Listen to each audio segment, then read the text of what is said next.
explora la intimidad artística de Vicente Rojo en una publicación. Les tenemos una entrevista con Amos Gitay, célebre cineasta de quien se presenta una retrospectiva en la Cineteca Nacional, entre muchos otros contenidos. Rafael García Villegas, amigos, amigas de Noticias 22, quédense en esta hora cultural de la televisión mexicana. Laura Barrera, como siempre, un placer estar contigo. Hola, Laura Regis, en la traducción de lenguas de señas mexicana. Y vamos a iniciar con algo que fue en un principio un largo viaje hacia el adiós. Y que ahora es un imprescindible para cualquier biblioteca. ¿Vean por qué? Resultaron ser 100 cuyes. Como cada año, Penguin Random House reconoce lo mejor de la literatura en castellano con el Premio Alfaguara de Novela. El jurado de la 26ª edición, presidido por la escritora Claudia Piñeiro, otorgó el premio al escritor peruano Gustavo Rodríguez por su obra 100 cuyes, un trabajo donde el humor será el vehículo para hablar sobre la vejez, la dependencia y el miedo a la incertidumbre. No sé exactamente por qué he escrito esta novela. Creo que se debe a la muerte reciente de personas mayores de mi entorno, principalmente mi suegro, y también a la estela mortal que dejó la pandemia de COVID en mi país. Sin embargo, sí tengo más claro para qué escribí esta novela, ese para qué del que habla Leonardo Padura, ¿no? Para que empecemos a hablar de la muerte con más naturalidad. 100 cuyes, originalmente titulada Largo viaje hacia el adiós, contendió por el premio dotado de $175,000 contra otras 5 novelas, seleccionadas de las 106 postulaciones. El también comunicador dedicó algunos minutos para hablar sobre la coyuntura política y social que actualmente vive su país. Miles de ciudadanos de regiones apartadas de la capital están viniendo a protestar por lo que consideran una vida de inequidad y ninguneo, hartos de políticos y poderosos que solo ven sus propios intereses. La palabra cuy en mi país, y especialmente en los Andes, es de uso extremadamente cotidiano. Por eso me alegra que mi título ayude un poquito, al menos, a visibilizar fuera del Perú una gran cultura. La novela llegará simultáneamente a las librerías de América Latina, España y Estados Unidos el jueves 23 de marzo. Noticias 22, Rodrigo Peredo. Y seguimos hablando de letras y para este fin encendamos la radio. Y ello para descubrir que los libros no muerden. Libro que ladra no muerde es el nombre del nuevo espacio sonoro producido por Radio IPN en colaboración con el Fondo de Cultura Económica, dedicada a las novedades editoriales.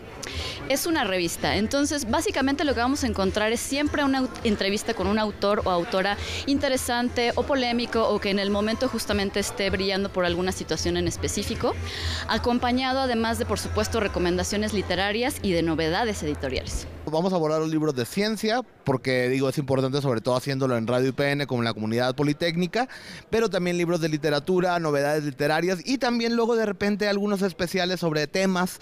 Por ejemplo, nos interesa mucho la literatura que están escribiendo las mujeres, nos interesa también la literatura indígena y nos interesa conocer el mundo del poli. Entonces nosotros estamos esperando ahora conocer a esos radioescuchas y quizás autores futuros del Fondo de Cultura Económica. Este proyecto, conducido por Ramona Flowers, Víctor Santana y Eduardo Limón, tiene el objetivo de compartir el gusto por la lectura y los autores a través del humor. Se eligió un grupo así porque yo dije, no se me vayan a poner serios y formales. Y bueno, con estos tres no hay peligro. Lo que nos interesa justamente es establecer un punto de lectura donde no se lea por obligación, no se lea porque se tiene que leer o porque recomiendan que leer nos hace mejor persona, sino realmente porque amamos los libros y porque aprendemos y nos regalan experiencias maravillosas.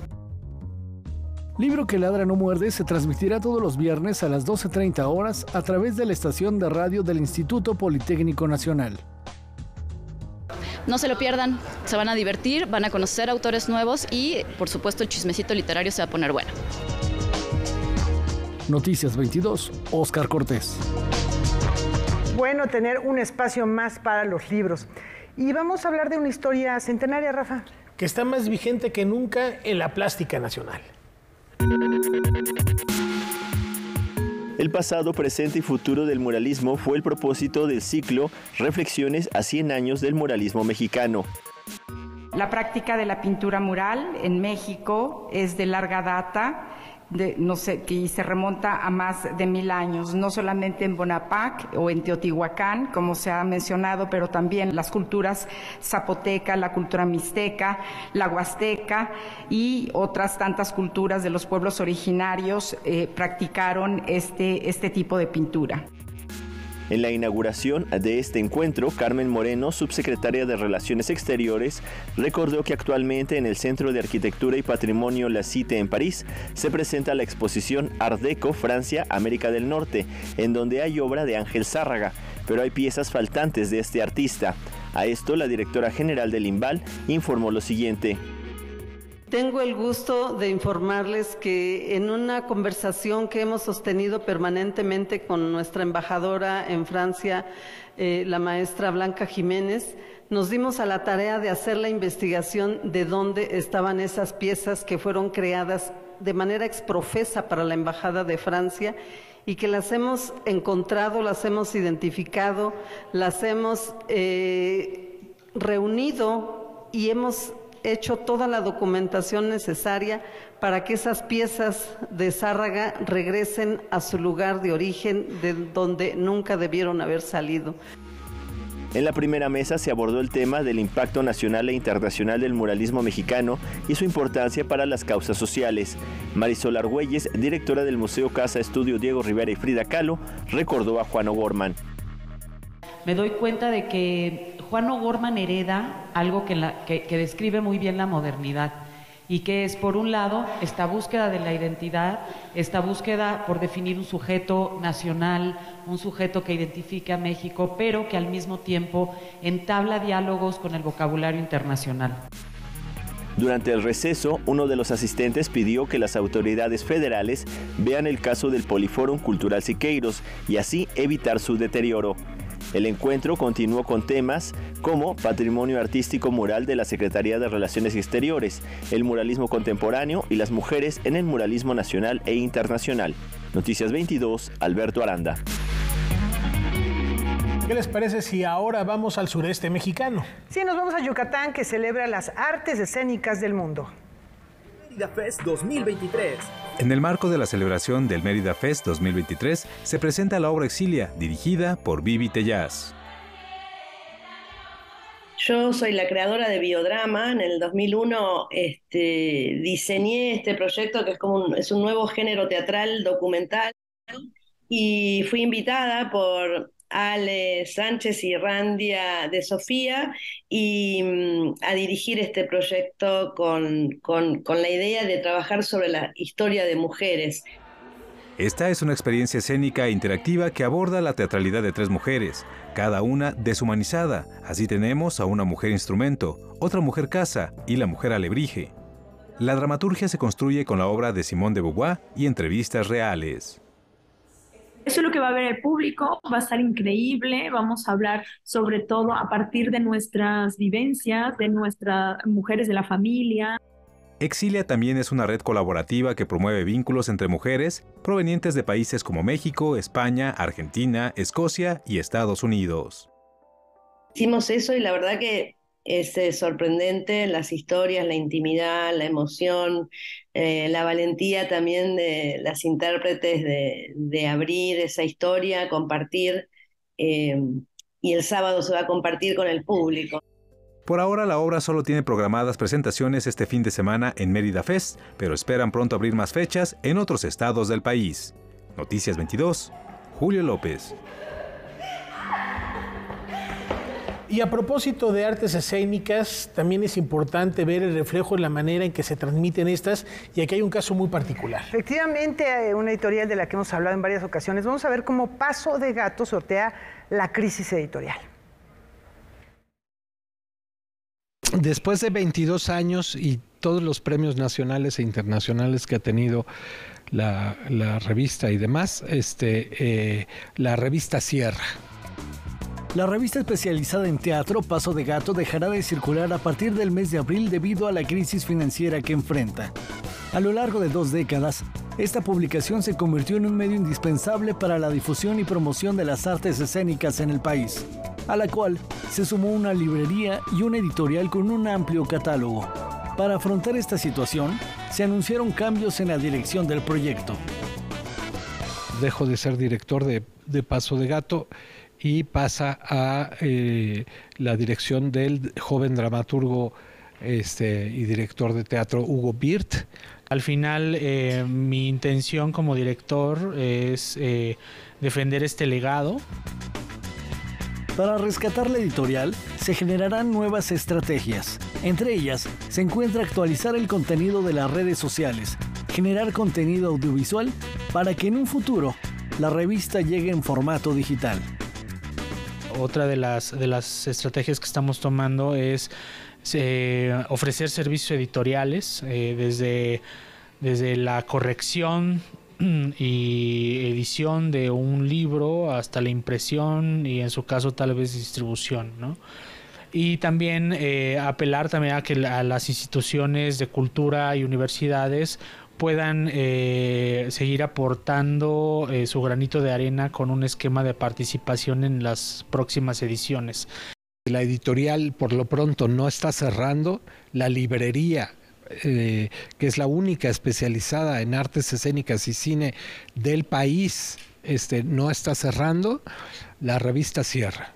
No solo se está perdiendo una revista, se está perdiendo todo un proyecto que tiene repercusiones en muchos ámbitos, ¿no? Nosotros le cambiamos el rostro al teatro mexicano, y creo que eso,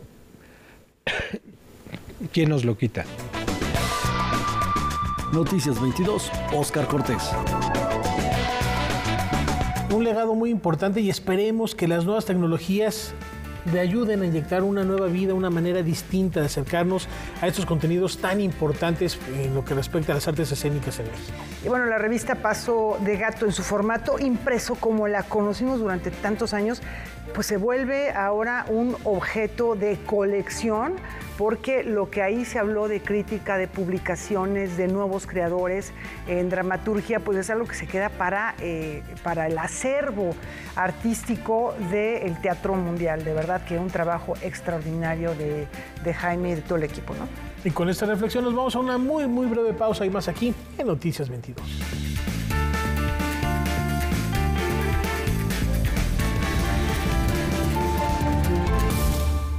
Yo tramité mi INE en México. Y yo en el extranjero. Mi INE es muy confiable porque tiene elementos que la hacen muy segura y es gratuita. La mía también. Con mi INE puedo votar, identificarme y hacer trámites bancarios en todo México. Con la mía también. Si tienes algún familiar o amistad que viva fuera del país, recuérdale que la INE del extranjero tiene el mismo valor que la de México y es válida para votar, identificarse o hacer cualquier trámite en territorio mexicano. Mi INE es mi voz en México. Y en el extranjero.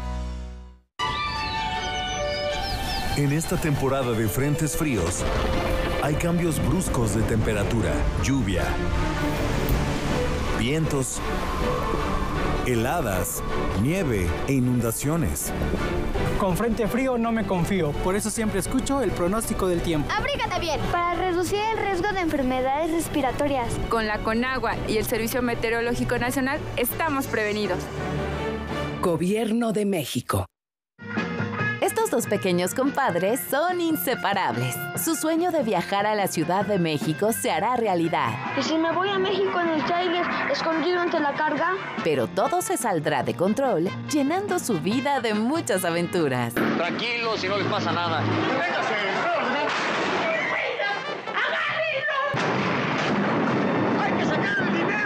Cinema 22 Mexicano presenta Matiné, recordando a Jaime Humberto Hermosillo, jueves 22:30 horas.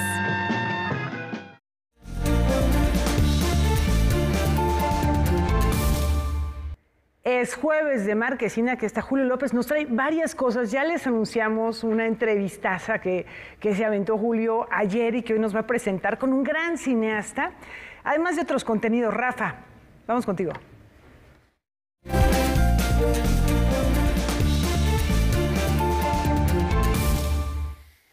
Así es, Laura, un gran personaje a quien se le rinde una retrospectiva en la Cineteca Nacional y además un extraordinario ser humano. Julio, ¿cómo estás? Muy buenas noches. Rafa, Laura, amigos de Noticias 22, muy buenas noches. Increíble, la charla ayer estaba de muy buen humor, venía con toda el ímpetu, ¿no?, de platicar con el público. Me comentaba que le encantó la Cineteca Nacional. Casi por casualidad, Rafa, surgió esta retrospectiva. Dice que estaba en Estados Unidos con un frío tremendo, dijo, vamos a México. Se vino a tomar un café a la Cineteca Nacional. Ahí lo encontró Nelson Carro, que es el director de difusión y programación de la Cineteca Nacional. Y entonces sucedió esto que ahora acontece, que es una retrospectiva conformada por 25 películas y la visita del cineasta israelí más conocido de justamente este país. Vamos a verlo. En reconocimiento a su obra artística, el cineasta israelí Amos Gitai recibió la Medalla Cineteca Nacional, concedida a destacadas figuras del ámbito internacional. Además, este recinto cinematográfico preparó una retrospectiva en su honor.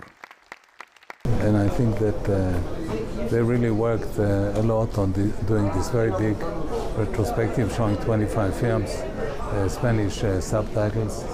And I think it's an impressive center, the Cineteca of Nacional of Mexico, so I'm delighted.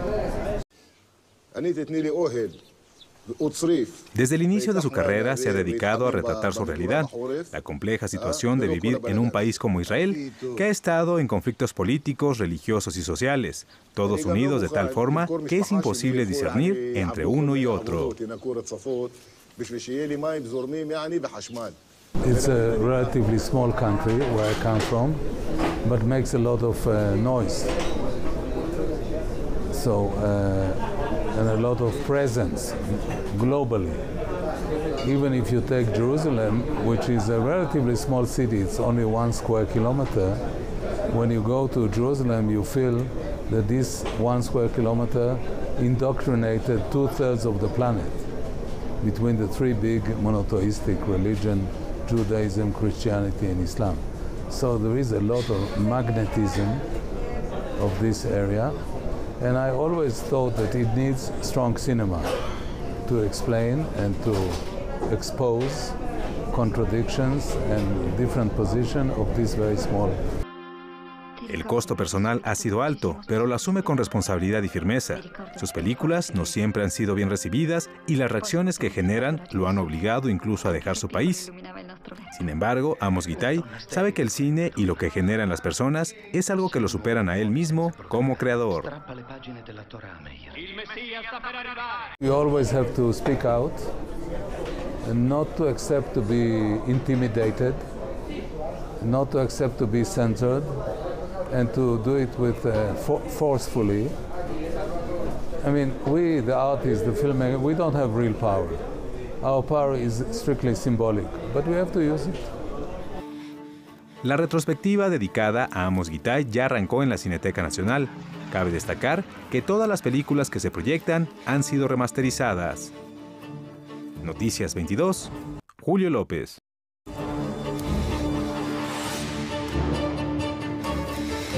Mi estimado Julio, habla Amos Gitai de un poder simbólico, no obstante, una película puede hacer mucho ruido, un cineasta con esta relevancia, con esta trayectoria, sí cambia conciencias. No, así es. Fíjate que además hay que mencionarlo. Este cineasta estuvo aquí en las instalaciones del Canal 22 el día de hoy con Pepe Gordon, así que esperen este programa, esta larga entrevista que le hizo nuestro querido compañero Pepe Gordon, porque la verdad que envidia. Yo lo tuve un ratito, 10 minutos, pero seguro Pepe le va a sacar mucha más jugo a esta charla que tuvo con él. Pero sin lugar a dudas, ya lo decía, es un cineasta indispensable, digamos, en la historia del cine mundial. Hay más cosas, Rafa. Fíjate que también aquí en el estudio de Canal 22 vino hace un ratito un actor mexicano que se llama Cristian Ferrer, promocionando su más reciente película que se llama Los Minutos Negros. Por esta película se llevó un premio Ariel y nosotros tuvimos también la oportunidad de platicar con él. El libro Los Minutos Negros de Martín Solares tardó casi 2 décadas en concluirse y luego la adaptación cinematográfica dirigida por Mario Muñoz se alargó por 7 años más. Su paso por la cartelera comercial fue breve, pero ahora el público tendrá la oportunidad de verla en pantalla chica, pues llega a la plataforma de ViX. Que resolvamos esto con discreción. Es una película que tiene pues la impronta de aglomerar a lo mejor del cine, digo, de entrada porque pues estás hablando de un tema muy pues, controversial, muy oscuro en la historia del país, que son los feminicidios. Y por otro lado, también una de las improntas de la película también era pues, el cine de género, ¿no? Tratar de entrarle a esta dinámica que comúnmente no se hace en el país. El filme retrata la vida de Vicente Rangel, un policía que tocó con Rigo Tobar y ahora investiga la muerte de unas adolescentes en el Palmar. Los Minutos Negros también retrata el entretejido mundo del crimen organizado. Esta mafia que se ha empezado a entretejer entre políticos, policías, sindicalizados, narcotraficantes y pues en última instancia pederastas. Cristian Ferrer tiene 4 nominaciones a los premios Ariel. Justo por esta película obtuvo la preciada estatuilla, pero lejos de dormirse en sus laureles, prepara el lanzamiento de varios proyectos. Voy a estrenar una película también que se llama Estoy todo lo iguana que se puede, que es la ópera prima de Julián Robles. También Lluvia, que es la ópera prima de Rodrigo García Sáiz. Acabo de terminar la filmación de una película que se llama Hombrecito, que es la segunda película de Miguel Núñez, que es un western. Estoy muy contento con eso. Además, pronto estrenará la serie El Colapso. Nos adelanta que cada capítulo se desarrolla en un mundo posapocalíptico y serán filmados en plano secuencia, es decir, en una sola toma. Noticias 22, Julio López. Una película que si no han tenido oportunidad, ahora la tienen en ViX, en esta plataforma. Recibió además el San Diego Latino Film, ha estado recorriendo festivales. Muy breve, lo comentábamos, Julio, su paso por la cartelera, pero ya con estas nuevas tecnologías, con estas nuevas oportunidades de acercarnos al cine, ahí están Los Minutos Negros. Sí, fíjate que esta es parte solo de una entrevista más larga que va a salir del domingo dentro de Marquesina, este programa que está pasando todos los domingos a las 9 de la noche por el 22.2 MX Nuestro Cine. Entonces, si quieren echarle un ojo a la entrevista completa, ahí lo pueden hacer. Este domingo. Perfecto. Sí, Rafa, te comentaba que también la película Pinocho de Guillermo del Toro, ¿no? Le ha ido increíblemente. Apenas ayer anunciaban que tenía 9 nominaciones a los premios Annie y hoy 3 nominaciones a los premios BAFTA. Así que seguro que Guillermo del Toro va que vuela para los premios Oscar también, que se anuncian el próximo martes, Rafa. Ya estaremos muy pendientes justamente de todo lo que acontece alrededor de esta cinta del mexicano Guillermo del Toro y todos los reconocimientos que está cosechando alrededor del mundo. Sin duda se lo merece, mi querido Rafa. Y subrayar, los premios Annie celebran lo mejor de la animación. Y lo hemos platicado, lo comentábamos ayer en la nota, la competencia interesante con El Gran Rojo, también está por ahí esta película del gato con botas, que está muy linda la historia, muy bien hecha, animaciones muy distintas, el trabajo manual, el trabajo artístico que hay detrás de Pinocho, que se llevó más de 10 años, es verdaderamente una pasión y un amor por la creación del stop motion como se hacía en sus orígenes.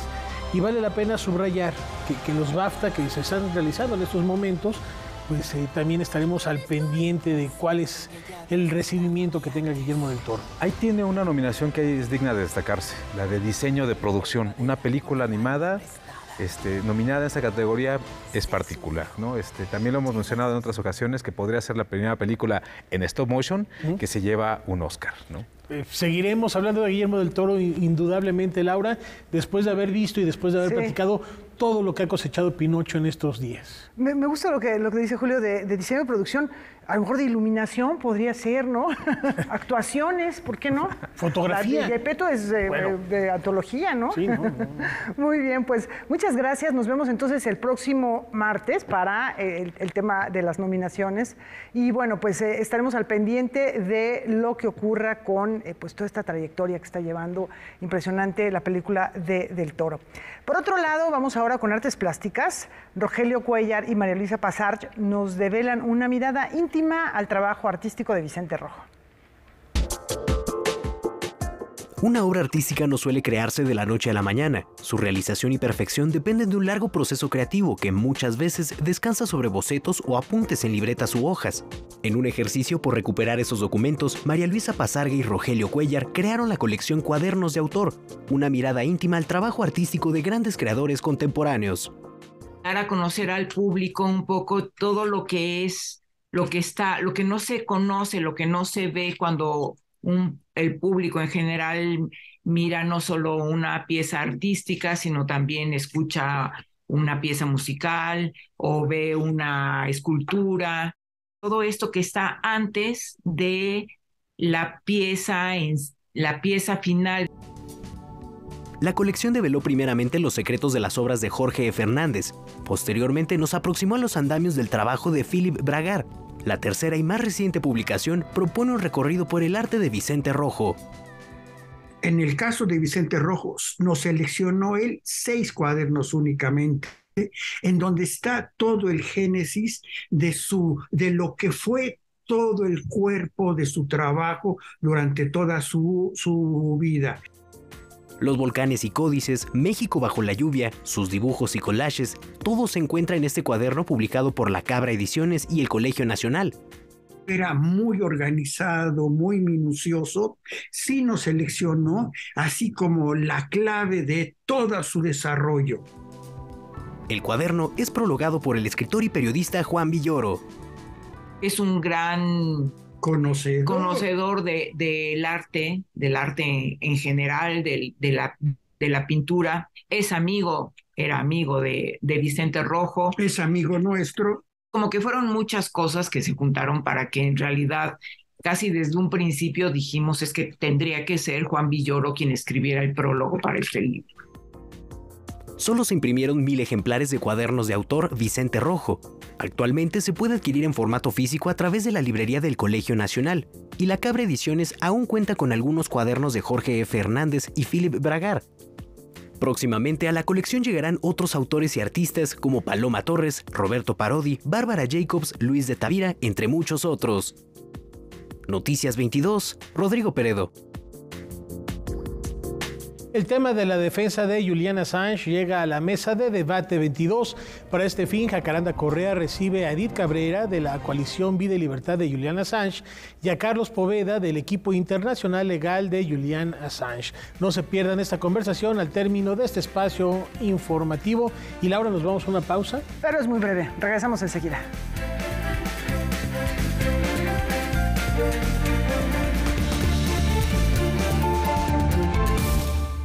Esta semana, damas y caballeros, por el canal 22 Algarabía TV, vamos a tener un programa orgásmico. Vamos a hablar del orgasmo, The Big O. Y vamos a dar datos científicos, no se vayan a creer que esto se va a poner así como se lo está imaginando. Aquí, en Algarabía TV. Hijo, quién sabe, no sé todavía. Viernes, 21:30 horas. En un intento desesperado, él cometerá un robo.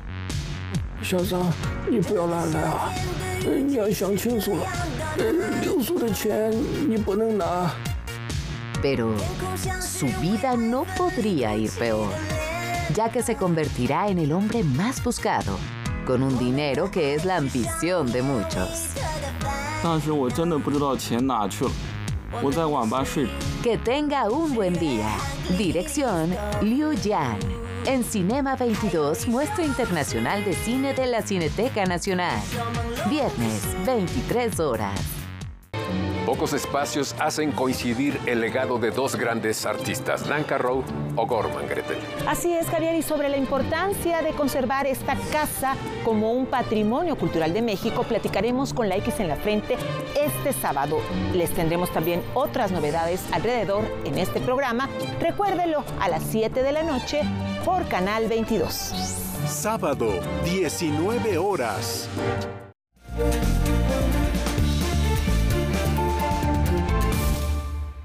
Estos son algunos de los retos, de las metas a futuro en lo que respecta a la exportación en la industria editorial. Vamos a ver. Tenemos que pensar como mexicanos que sí podemos colocar un producto en el extranjero. Durante la primera reunión del año que realizó el Club de Editores, en la que participaron los líderes empresariales de artes gráficas e industria editorial, se abordó la importancia de la exportación de productos y servicios como una forma de fortalecer y hacer crecer la industria mexicana. Lo que nosotros hemos visto es que ahorita, por ejemplo, los gringos quieren dejar de depender más de los chinos. Entonces, para México hay una excelente oportunidad de entrar al mercado. Lo hemos platicado varios colegas, y bueno, hay que aprovechar esas oportunidades, ¿no? Estamos muy cerca de Estados Unidos. Número 1. Número 2, casi hablamos el mismo idioma ya. Número 3, ¿no? La mano de obra. El equipo, la tecnología que existe en México es la misma que está en Estados Unidos. Yo pienso que si puedes vender en Puebla, puedes vender en Taiwán, pero hoy lo que requerimos es innovación, tecnología y mucha disrupción para, yo creo, desaprender lo que nos habían enseñado en las escuelas de economía y aprender reglas que estamos nosotros formando. Sí, algo que estamos también representando aquí es que necesitamos de la cooperación. Y la colaboración precisamente entre las diferentes industrias, pues es la que nos va a dar fortaleza. Para consolidar este proyecto, la industria trabajará en varias estrategias que le permitan a las empresas grandes y pequeñas cumplir con sus objetivos, además de generar talleres que permitan capacitar y motivar a los productores mexicanos. Mi intención es contagiar, pero no nada más con los empresarios, sino también sembrar esas semillas, ¿no? Con los estudiantes. Yo creo que hay grandes oportunidades para poder desarrollar nuevos nichos, nuevos mercados en la parte digital ni se hable. Noticias 22, Óscar Cortés. Llegó el momento de leernos en otros y por qué no hacerlo a través de los ojos de una premio Nobel.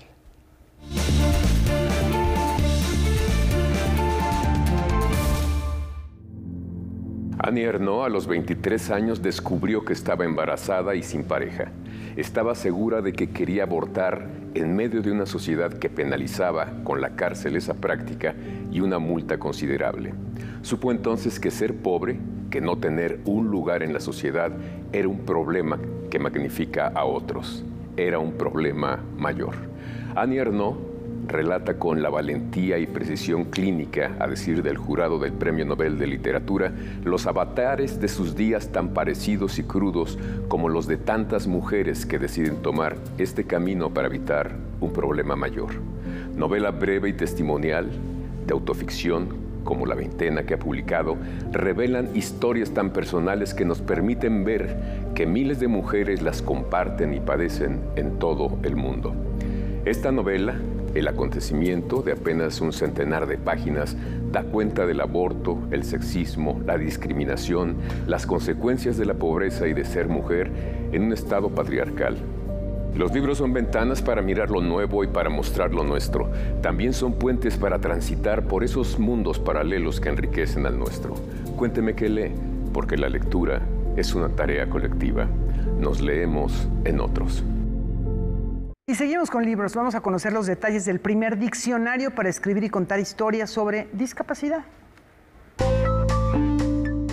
Katia de Artigues y Bárbara Anderson han combinado su labor periodística con la misión de ser madres con hijos con discapacidad en su plataforma Yo También. Bajo esta misma perspectiva, presentan el libro Cómo se dice, de la A a la Z, el primer diccionario para reportear, escribir y contar historias sobre discapacidad. La publicación surgió en parte por el apoyo que colegas periodistas buscaban en ellas para emplear terminología adecuada. Empezamos a armar como una especie de glosario y lo íbamos mandando a los colegas. Y nos dimos cuenta de que muchas de las notas no se hacían porque por miedo a equivocarse, porque también es cierto que la comunidad de las personas con discapacidad o muchos colectivos rápidamente reaccionan cuando un término está mal usado, como discapacitados, que no se usa, porque es absolutamente taxativo. Para no cometer el error, para no meter la pata, mucha gente no investigaba o no publicaba temas sobre discapacidad. En México, señalan las periodistas, existen 20.6 millones de personas con discapacidad, lo que significa que 1 de cada 4 mexicanos tiene contacto con este sector. Su libro, de 4 capítulos, comprende datos y referencias sobre el tema, además de aspectos prácticos para el ejercicio periodístico en esta fuente. Incluso ahí pusimos para colegas cómo entrevistar a las personas con discapacidad. No es lo mismo entrevistar a una persona con discapacidad visual, donde cómo te tienes que sentar delante de esa persona, dónde tienes que poner tu grabadora, cómo tienes que ubicarlo en el lugar que se encuentra, que una persona sorda o una persona con discapacidad motriz o una persona con discapacidad intelectual. O sea, depende del tipo de discapacidades, explicamos cómo se hacen las entrevistas en cada caso. Aunado a este libro, este año han lanzado otras 3 publicaciones. El año pasado lanzamos el diccionario de cómo se dice para periodistas, pero este año hicimos un paso más arriba y lanzamos 3 hijos de este diccionario, el día 3 de diciembre, que es el Día Internacional de las Personas con Discapacidad. Uno para niños, un diccionario para niños. Los niños son mucho más frescos y mucho más permeables a tomar lenguaje nuevo y lenguaje correcto.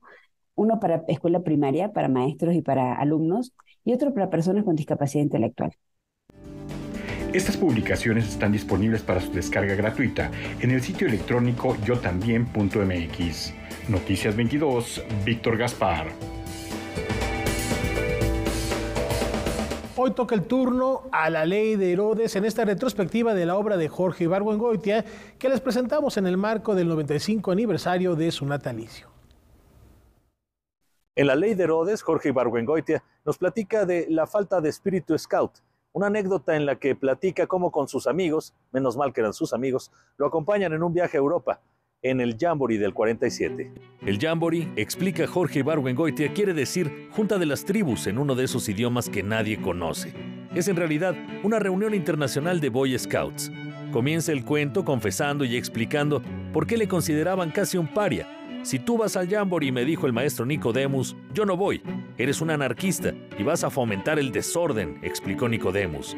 El relato detalla el viaje en barco y los pormenores de la política scout de la época, además de contar su amistad con el pintor y escultor Manuel Felgueres. Y todo esto, por supuesto, con el sello de la casa, la ironía y el humor. En el mismo libro, La Ley de Herodes, está el cuento La mujer que no, la anécdota de un reencuentro y un deseo fallido. Narra: ella salió de entre la multitud y me puso una mano en el antebrazo. Jorge me dijo, ah, que la vi te vela. Nos conocemos desde que nos orinábamos en la cama, cada uno por su lado, claro está. Pero si nos habíamos visto una docena de veces, era mucho. Ella, de quien omite el nombre, es un viejo amor que nunca se dio y a quien intenta seducir durante todo el relato, encontrándose una y otra vez con alguien o algo que les estorba o lo impide. Desde la suegra, los hijos, una cremallera y hasta el marido. La Ley de Herodes, publicado en 1967, es una colección de cuentos con tono autobiográfico. Aparentemente, son historias verídicas, donde todo es producto de anécdotas del autor. Jorge Ibargüengoitia, este 22 de enero cumpliría 95 años y lo recordamos con admiración y afecto. En otros temas, los talibán ahora arremeten contra maniquíes, sí, como lo escuchan. Veamos.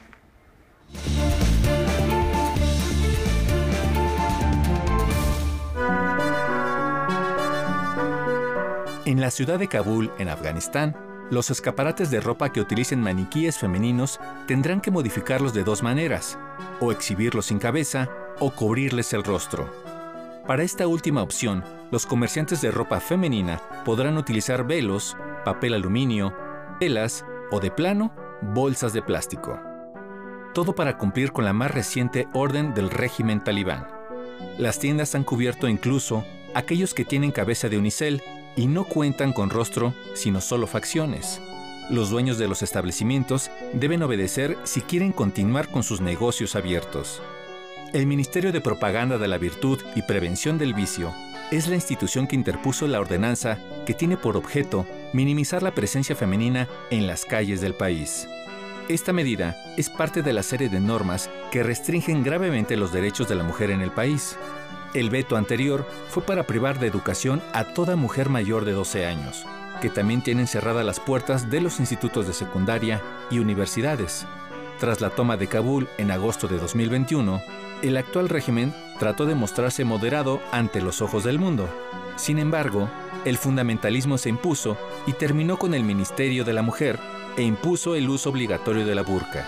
Además, las mujeres no pueden acceder a los parques o gimnasios y, salvo en casos excepcionales, no pueden salir a la calle sin una compañía masculina.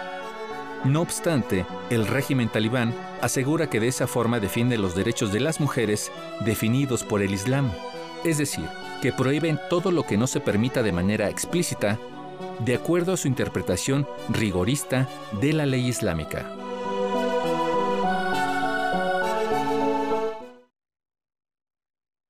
Sin comentarios. Cambiamos de tema. Siempre es buen momento para tomarle el pulso al medio ambiente y al planeta. Todos, absolutamente todos, tenemos una responsabilidad en la batalla contra el calentamiento global. Los gobiernos, los que formulan y deciden las políticas, los que regulan, las empresas, las firmas de servicios financieros, los individuos. ¿Falta alguien? Claro, los medios de comunicación. De acuerdo con un artículo incluido en un extenso reporte especial sobre el manejo del cambio climático del Financial Times, el fenómeno todavía puede frenarse. Los gobiernos pueden cambiar conductas a través de políticas y las empresas a través de sus operaciones e inversiones. Sin embargo, los medios de comunicación son uno de los determinantes más importantes para alcanzar el éxito en la reducción de emisiones que calientan el medio ambiente. Los periodistas tienen un gran rol que jugar, procurando que empresas y gobiernos expliquen sus acciones y alertando al público sobre las promesas que estos incumplen. Sobre todo, cuando los negocios se han aficionado a etiquetar sus productos como sustentables, desde ropa hasta fondos de inversión. Pero no solo es reportar las faltas, sino lo que se hace bien, pues una cobertura negativa, sin tomar en cuenta el panorama general, puede tener un efecto disuasivo para los actores que no se deciden a actuar por temor a ser crucificados por la prensa. Se necesita un reporteo más balanceado, sugiere el artículo del Financial Times, y señala otras formas en que el periodismo puede ayudar a resolver la crisis climática, como publicar las mejores prácticas, reportar las innovaciones en la materia o instar a gobernantes y reguladores a ir más allá y más rápido. A las empresas le aconseja construir relaciones de confianza con los medios y asegurar que sus avances sean difundidos, aunque la responsabilidad principal de esto recae en editores y reporteros.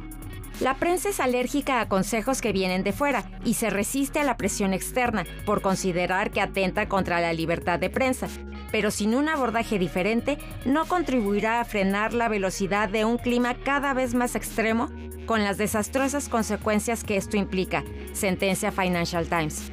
Para Noticias 22, Katia León Monterrubio. Tenemos una muy breve pausa. Y hay más aquí en Noticias 22 al volver.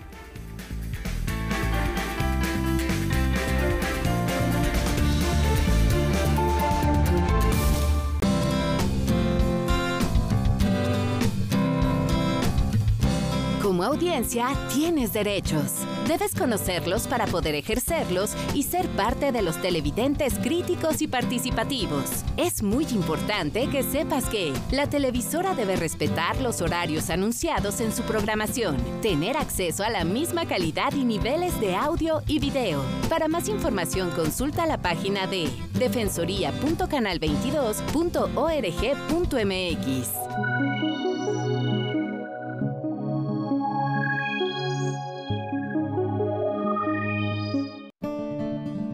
Usted no es bienvenido en este colegio, señor Redo. Sebastián Zurita. Que por más de 30 años ustedes han denigrado. Marimar Vega. La guerra que no termina. Apenas comienza. Demián Alcázar. Quiero darle un sentido a esta lucha, aunque me tenga que aguantar la vergüenza. Bruno Vichy. Fue la independencia de la raza criolla y de los herederos de la conquista para seguirse burlando del oprimido. Estudios Churubusco presenta Ciudadano Buelna. Le dije ciudadano, no le dije civil. Dirección Felipe Casals. Domingo, 22 horas. ¿Qué tal? ¿Cómo les va? Los espero hoy a las 9 de la noche en Debate 22 porque vamos a hablar sobre el caso Julian Assange. A poco más de 12 años, pues el caso ha vuelto a la escena pública luego de que la justicia británica abriera la puerta a una posible extradición del periodista y activista a Estados Unidos, donde podría enfrentar una pena de más de 160 años de prisión. Me acompañan el doctor Carlos Póveda, quien forma parte del equipo de defensa internacional del periodista, y Edith Cabrera, de la coalición Vida y Libertad Julian Assange. Nos vemos a las 9 de la noche. Hoy, 21 horas.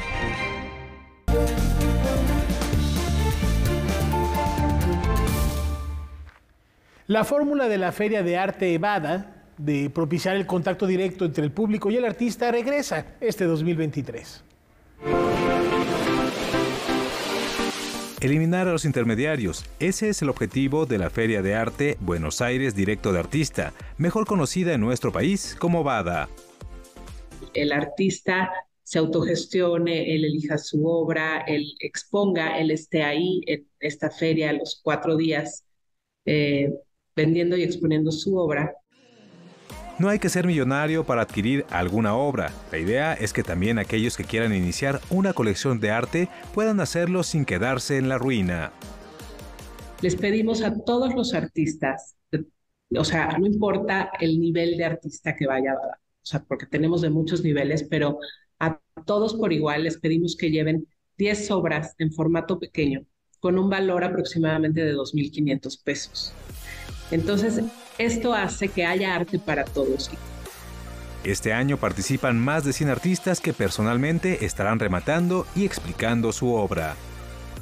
Llegan a tener este contacto directo con el artista, que eso hace que la obra se vea diferente, ¿no? O sea, no es lo mismo que tú veas una obra en una galería o en un museo y bueno, pues tú interpretes y te guste y tengas una experiencia directa con esa obra. Pero cuando esté el artista ahí para platicarte en qué se inspiró, qué materiales utilizó, cuánto tiempo se tardó en hacerla, todas estas como backstage de la obra, adquiere inmediatamente para el público una experiencia de esa obra.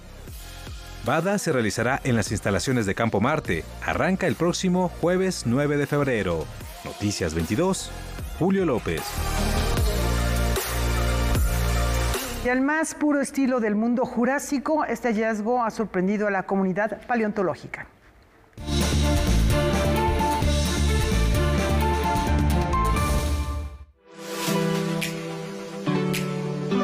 La paleontología moderna no deja de sorprendernos con sus hallazgos. Recientemente, un equipo de investigadores de la Universidad de Delhi en la India encontró uno de los criaderos de dinosaurio más grandes jamás registrados. El descubrimiento se produjo en el Valle de Narmada, en el centro del país asiático. En total, los investigadores contabilizaron 92 nidos y 256 huevos fosilizados de titanosaurios. Sí, titanosaurios, uno de los dinosaurios más grandes que caminaron sobre la Tierra. De hecho, se cree que una de las especies más grandes pudo llegar a medir más de 37 metros de largo. El examen detallado de los nidos ha permitido al equipo encabezado por el profesor Harsha Dhiman plantear hipótesis sobre los hábitos de vida de estos dinosaurios, incluida la forma en cómo se reproducían, pues la evidencia reciente hace pensar que ponían sus huevos de forma secuencial, como se observa en las aves modernas. Con información y texto de César H. Meléndez, Rodrigo Peredo, Noticias 22. Esta propuesta artística que les platicamos a continuación promete traspasar nuestras emociones. Al Exterés Arte Actual ha llegado Transverberaciones, una propuesta del artista Jimena Labra, que mediante piezas escultóricas, sonoras, pictóricas, nos sumerge en las experiencias espirituales escritas por la poeta Santa Teresa de Ávila. El título de la exposición, Transverberaciones, es un término que procede del latín, un término latino, que significa traspasar. De acuerdo con los relatos de Teresa de Ávila, este término alude a una experiencia mística, donde el corazón literalmente es traspasado por el fuego. Las 10 propuestas que aquí se exhiben, además, evocan algunos de los conceptos y las cualidades humanas que se leen en la obra de Teresa. Hay piezas que son esculturas sonoras, tenemos collages o piezas audiovisuales y un nuevo instrumento musical que fue concebido también por Jimena Labra en colaboración con el compositor Leonardo Heiblum y un laudero que se llama Carlos Chinchillas. Cada una de estas piezas entabla un diálogo con la arquitectura del antes templo y convento de Santa Teresa la Antigua. La muestra, a su vez, nos permite recordar la trascendencia de la poeta y su legado. Ella fue la primera doctora honoris causa del mundo y una mente revolucionaria que se opuso a la represión contra la mujer en la época. Sí, fue una reformadora de la Orden del Carmelo Y en la obra de Jimena Labra, si no es realmente literal los alcances de esta gran figura del siglo XVI que fue Santa Teresa de Ávila, pues sí está muy presente como esa experiencia y todo ese legado que Santa Teresa dejó, pero a través de sus textos y de su obra literaria. Transverberaciones de Jimena Labra se podrá ver hasta el domingo 12 de febrero. Con imágenes de Ramón Ríos y Francisco Hidalgo, reportó para Noticias 22 Rodrigo Peredo. Esta noche recordamos a la bruja cósmica.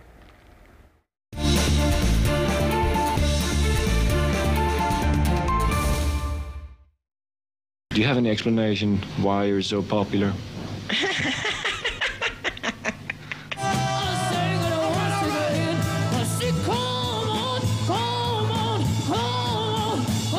Hablar de Janis Joplin es hacer referencia de una de las voces irrepetibles del siglo XX. Un aullido feroz y desgarrador que sigue estremeciéndonos a más de medio siglo de su deceso. Los excesos de una vida libérrima, empeñada en ser fugaz, así como su prematuro fallecimiento, acaecido en un solitario cuarto de hotel en circunstancias cuando menos confusas, contribuyeron a forjar su leyenda. No obstante, antes de convertirse en la dama blanca del blues, Janis Joplin tuvo que lidiar con la desdicha de nacer en un sitio que restringía su creatividad y sensibilidad. En Port Arthur, Texas, un pueblo cristiano y conservador, vivió una infancia y adolescencia marcada por el rechazo social y familiar. See, and you know how small towns are. You're supposed to get married when you get out of high school and have a brood of children and keep your mouth shut, you know. And I didn't do any of those things. They still haven't figured me out. Just looking out. La incomprendida Janis encontró refugio en la música. Se unió a un coro y empezó a emular a sus heroínas, Bessie Smith y Odetta Holmes. A los 16 años, dejó su casa para perseguir su sueño de ser cantante. Años más tarde, en 1963, se instaló en la ciudad de San Francisco. Allí es donde comenzó el meteórico ascenso de la fama de la bruja cósmica y con él su dependencia cada vez más grande a las drogas y el alcohol. And do you think you'll have a lot to say to your old high school classmates? I'm gonna laugh a lot. Were you not surrounded by friends in high school? They laughed me out of class, out of town, and out of the state. So I'm going home. Hey, you say that it's over, baby. You say that it's over, dear. Janis Joplin vivió 27 años y publicó únicamente 4 discos, 2 como vocalista de la banda Big Brother and the Holding Company y 2 más como solista. Temas como Summertime, Piece of My Heart, Maybe y Cry Baby hicieron de ella la primera estrella femenina del rock. Pero fueron su personalidad y convicciones eso que la encumbraron como un ícono del movimiento hippie.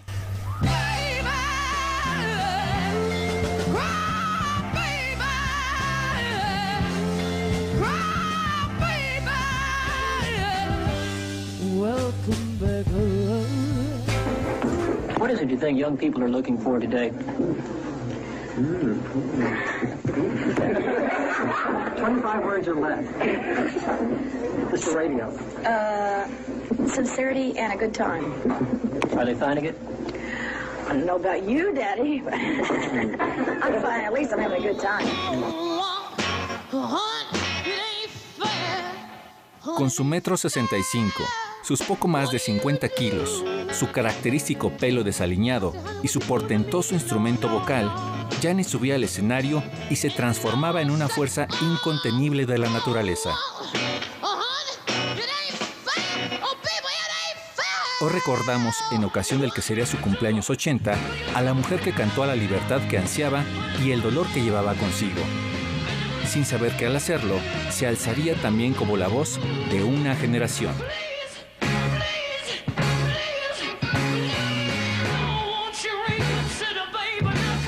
Con información de César H. Meléndez, Noticias 22.